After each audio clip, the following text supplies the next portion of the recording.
Hi, I'm Brandon Moon, and today we're going to be tying up my FloatLine Bluing Olive Emerger.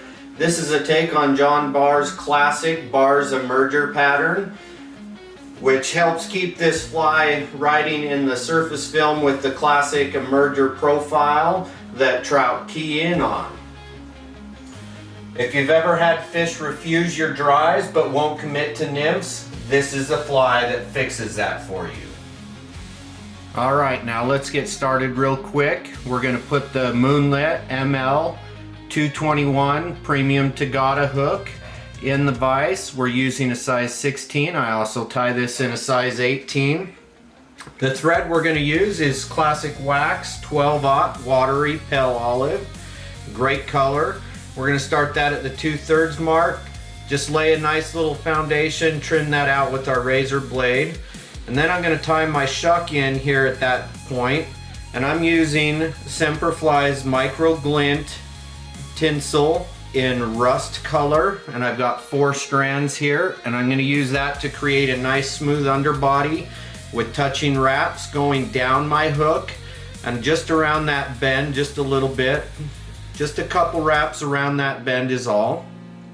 We're going to trim this shuck just about the hook gape, and then I'll trim the front up as well.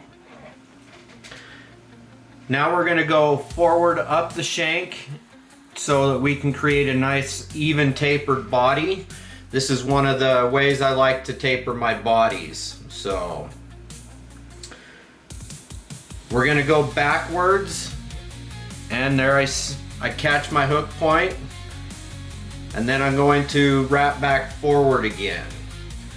So I have a quick question as I'm building up this little taper to my body, is when you're fishing blue wing olives, are you having more success fishing low emergers in the film, or are you still leaning on high floating dries? I'm curious what you're seeing on your home waters. So my taper here I'm going to create with a 4-step taper. So that means I went forward and backwards 4 times, and now I'm just going to go back to the back side where I'm going to create what is called a mil-spec rib. And this is an awesome way to create a nice low profile rib effect. And I'm taking an alcohol marker, and I use the alcohol markers so that they don't bleed. You can use black. I'm using a dark green color just so it's a nice subtle contrast. And I'm going to mark that up with my marker.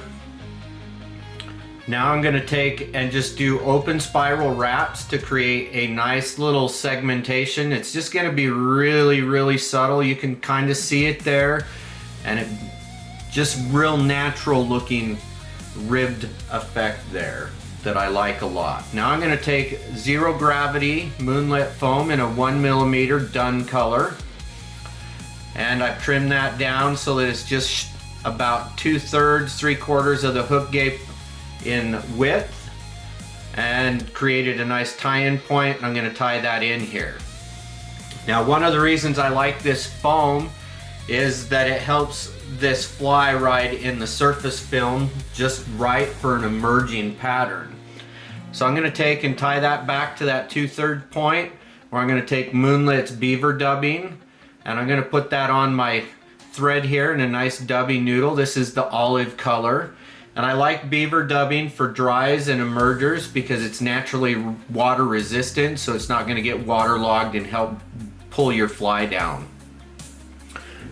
Now you can see I'm not going to crowd the eye of my hook here so that I can pull my wing case, which is the foam shuck, over the top. Now I'm going to tie in some legs, and I'm using Semperfli's Micro Glint Golden Olive in 2 strands here. And I really like the Micro Glint for tails and shucks. As it gets eaten by the fish, it's going to give more of a even buggier look as the fibers spread out more. And I pulled that under the bottom. You can definitely pull that over the top as you come back. And I'm going to trim this about 3/4 of the length. I can always shorten it down, which I will a little bit later. Trim that first side out. Now I'm going to take my foam, pull it over the top, 2 securing wraps. Now I can trim out my other legs, and then these things are out of the way. You can see those legs are a little bit longer, but I'll trim those out after I get done with my fly, just so that I get the proportions right. To trim this out, I'm going to take my razor blade after I've gone over the top and in front to lock it in. The razor blade, as you see, gives me a nice clean cut. To secure this foam down, we're going to take some Loctite super glue, and that's just going to help secure that foam so that it doesn't come loose, and also help with my whip finish here. And I'm going to take and do a 3-turn whip. I really like the Nirvana whip finish tool. It's got a nice clean cutter on the back end, and you'll see that here right now. Makes it easy. I don't have to pull out scissors or anything and trim that out. With this, I hope you guys enjoyed the video.